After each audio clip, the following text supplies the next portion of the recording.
Greater Chennai traffic police August 26ஆம் தேதியை zero accident டேயா consult பண்ணியிருக்காங்க.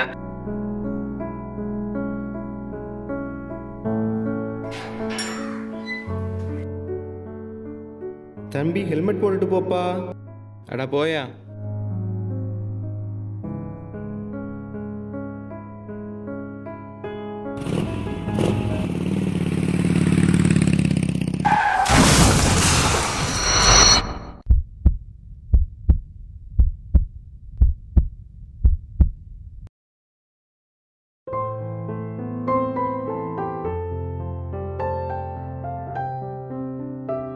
அன்னைக்கு என் அப்பாவுக்கு நான் ஹெல்மெட் போட்டு கூட்டிகிட்டு போயிருந்தா இன்னைக்கு என் அப்பா என் கூட இருந்திருப்பாரு. நம்ம பண்ணுற சின்ன தப்புனால தான் பல விபத்துகள் நடக்கிறது. அதனால பல உயிர்களும் போயிட்டு தான் இருக்குது. நம்ம டிராஃபிக் ரூல்ஸை மதிச்சா கண்டிப்பாக ஆக்சிடென்ட்களை தடுக்கலாம்.